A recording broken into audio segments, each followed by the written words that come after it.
قابل قدر سامعین، اللہ سبحانہ و تعالیٰ آپ کو دنیا آخرت کی وہ ساری سعادتیں اور خوشیاں نصیب فرمائے جو اللہ سبحانہ و تعالیٰ نے اپنے نیک بندوں کے لیے رکھی ہیں۔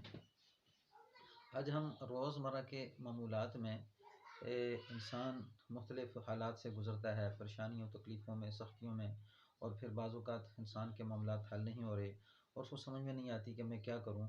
تو اس میں کچھ خاص عمل ہیں جن کو کرنا انتہائی ضروری ہوتا ہے، اور اس کے کرنے سے الحمدللہ اس انسان کے حالات خود بخود بننا شروع ہو جاتے ہیں، اور یہ اعمال اللہ کی طرف سے بندے کے اوپر لاگو ہیں کہ آپ نے ان حالات میں کیا کرنا ہے جب آپ کو سمجھ میں نہیں آ رہی۔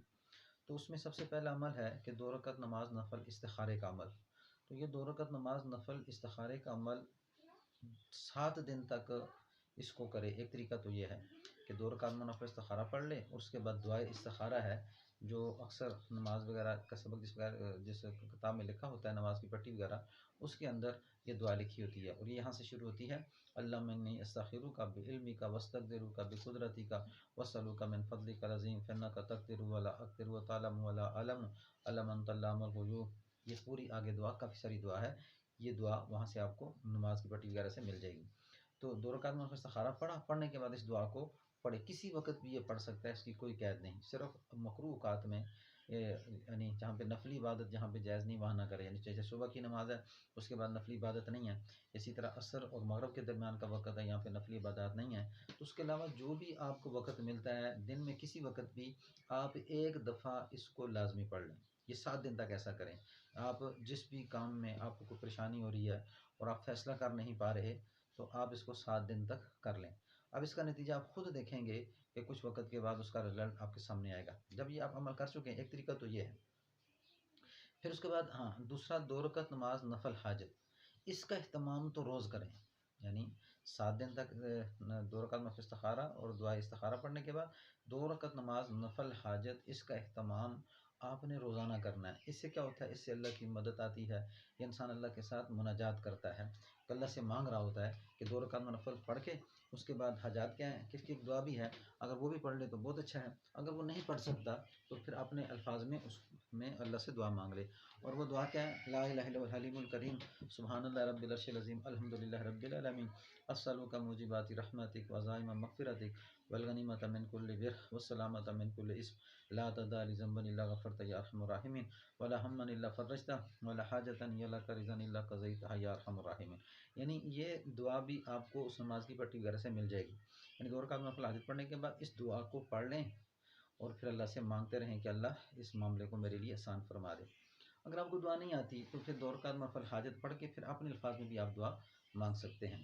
اچھا، اب یہ 2 عمل ہو گئے، اور پھر یہ 2 رکعت نفل استخارہ جو ہے، اس میں آپ یہ کوشش کریں کہ ہر روز پڑھیں۔ جس طرح 2 رکعت نفل حاجت آپ نے پڑھنی ہے تو روز پڑھیں، تو اسی طرح دعائے نماز استخارہ بھی روزانہ پڑھنے کی کوشش کریں، تو اس سے فائدہ ہوتا ہے۔ اگر آپ روزانہ نہیں پڑھ سکتے تو کسی معاملات میں اگر آپ پڑھے ہوئے ہیں تو اس میں تو 7 دن تک متواتر آپ کریں، تو اس کے بعد جب عام معمولات میں ایک دن چھوڑ دیں، دوسرے دن کر لیں، اس طرح کا معاملات، لیکن اللہ سے مشورہ کرتے رہیں کہ اللہ سبحانہ و تعالیٰ اس کام میں آپ کو ایک اچھا مشورے کی صورت میں وہ معاملات آپ کے سامنے آ جائیں گے کچھ وقت کے بعد۔ اور پھر مایوس نہ ہو کہ جب آپ کی دعا قبول نہیں ہو رہی تو اس میں انسان مایوس نہ ہو، جیسے کہ حدیث کے اندر آتا ہے کہ حضور صلی اللہ علیہ وسلم نے فرمایا کہ بندے کی دعا اس وقت تک قبول ہوتی رہتی ہے جب تک وہ کسی گناہ یا قطع رحمی کی دعا نہ کرے۔ یعنی کیا کہ گناہ یا ایسی قطع رحمی کی دعا نہ کرے اور جلد بازی نہ کرے۔ اور صحابہ اکرام رضی اللہ تعالیٰ سے دریافت کیا کہ جلد بازی کا کیا مطلب ہے؟ آپ سے فرمایا مطلب یہ ہے کہ یوں خیال کر بیٹھے کہ میں اتنے عرصے سے دعا مانگ رہا ہوں، اب قبول نہیں ہو رہی، میرا اور آپ کا کام ہے اللہ سے مانگنا۔ اب اللہ حکمت حکیم ہے، تو اللہ حکمت کے ساتھ بندوں کے فیصلے کرتے ہیں کہ بندے کی حاجات کہاں پہ کس وقت پوری کرنی ہے۔ بعض اوقات انسان یہ چاہتا ہے کہ میری یہ دعا قبول ہو جائے، لیکن بندے کے حق میں بہتر نہیں ہوتی، تو بندہ کیا کرتا ہے کہ پریشانی میں مبتلا رہتا ہے۔ تو لیکن اس بات پہ اللہ پہ آپ فیصلہ چھوڑ دیں کہ میں نے اللہ پہ فیصلہ چھوڑ دیا، لیکن دعا مانگنا نہ چھوڑیں۔ ایک حدیث میں حضور نے فرمایا کہ اللہ تعالیٰ سے جب دعا مانگو تو اس حالت میں مانگو کہ تمہیں اس کے قبول ہونے میں کوئی شک نہ ہو۔ تو بڑی استقامت کے ساتھ، حوصلے کے ساتھ اللہ تعالیٰ سے مانگتے رہیں۔ تو یہ 2 عمل ہیں جن کو ہر روز انسان کرنے کی کوشش کرے۔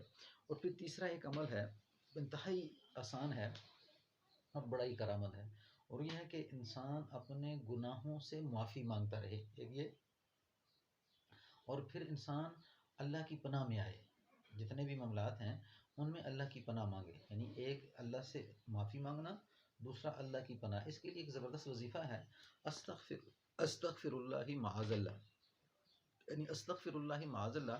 اس وظیفے کو اپنا معمول بنا لیں، اس کے کرنے سے آپ کو بہت بڑے بڑے فائدے ہوں گے۔ یہ 3 عمل میں نے آپ کو بتائے ہیں کہ جن کے کرنے سے آپ اللہ کی مدد کو اترتا ہوا دیکھیں گے، اور اللہ سبحانہ و تعالیٰ آپ کے معاملات کو حل کرنا شروع کر دیں گے۔ تو ان 3 اعمال کو آپ لازمی کریں۔ ویڈیو اچھی لگے لائک کریں، شیئر کریں، بیل آئکن کے بٹن کو بھی دبا دیں، چینل کو سبسکرائب بھی کر دیں تاکہ آئندہ آنے والی ویڈیو میری آپ تک پہنچتی رہے۔ السلام علیکم ورحمۃ اللہ وبرکاتہ۔